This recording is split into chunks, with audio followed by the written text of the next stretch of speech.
Hey guys, it's Flying Asian Bear here, and we are just weeks away from E3 2012.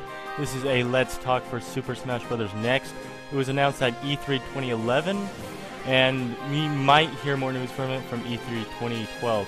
Quickly leave down below in the comments area who you think should be in the next Smash Bros. Game. Today we'll be talking about the early Smash Bros. Info and possible newcomers.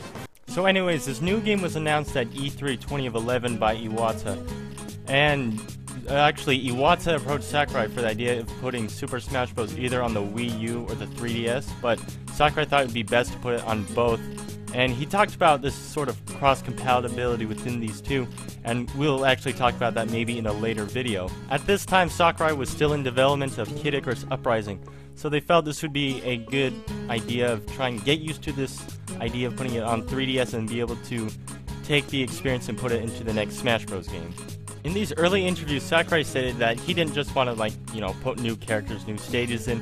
He kind of wanted to, make something new for the franchise, kind of, build off of it even better. He then went on to talk about the idea of making the 3DS more of a customizable experience which you can then take it to your Wii U and battle your friends. Some talk also came up of the balancing of characters. I know this has been an issue with Super Smash Bros. Brawl, where Meta Knight have been kind of over-abused. It's been banned in these tourneys on Smash boards and other areas. He said he's going to use part of his staff to do more of the balancing. In the past, he's actually done all of the balancing by himself.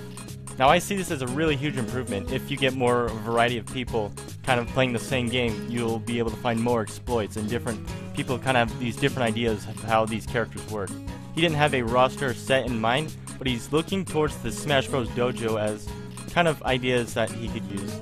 In March of 2012, he stated that he would finally start work on Super Smash Bros. Next after finishing Kid Icarus Uprising. Now, while discussion of different modes of whatever kind of stuff could go in this game, I think it'd be a little more interesting right now to talk about the different characters that could go into this game. Right now we'll be talking about possible newcomers and kind of my opinion on these third-party characters possibly making it in. Now, in the past, Sakurai said that it could be possible that Capcom characters could make it in. I'm pretty sure he said that just so fanboys wouldn't start flaming up. I mean, really, I wouldn't plan on seeing Mega Man or Ryu in any Smash Bros. Game soon. I would say don't get your hopes up for this kind of things. I mean, I don't see oh my gosh, Dante's in the game. No, I don't think Dante's going to be in this game. This is going to be more of a look and kind of more realistic of who can make it into this game. So I will be talking about the first-party Nintendo characters that could be making it into it, and probably touch up a bit later on why I don't like the idea of more third-party characters coming in. Some obvious ones I can think of right now would have to be Bowser Jr., Ridley, King K. Rool. Now, you may say that Ridley probably wouldn't be an option because of his size. I think they could fix it, kind of like how they fixed it with Bowser, Charizard, and even Pikmin and Olimar. Even more playable Pokemon characters would just be plain awesome, since I just love Pokemon. Assist trophies also have a lot of good potential to be really good fighters in this game. We've seen Saki from Sin and Punishment, and Little Mac from the Punch-Out series, and possibly even the Hammer Bro. And with all these new games coming out, we could also get new characters from these games. From Super Mario Galaxy, we've seen Rosalina, and from Skyward Sword, we've seen Girahim. And yes, I really think Girahim should make it into this game. He'd be so flippin' awesome, even how flamboyant he actually is. Now, we could also see some reboots of these older NES characters. Maybe not by popular demand, of course, but by this nostalgia factor, maybe the Balloon Fighter or any other characters. Now with Sonic, there's this big rivalry in the 90s with Mario against Sonic, who's the better platformer. And this just had to happen, which is a perfectly good reason to put Sonic into the game.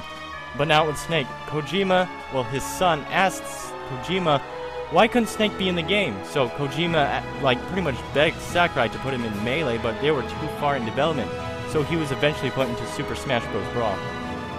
Honestly, having more than 2 third-party characters is going to mess up this kind of whole Nintendo balance they've got going on. I would really love to see no more third-party characters. Snake and Sonic just fit into the universe just brilliantly and perfectly, which any more could possibly just mess this up.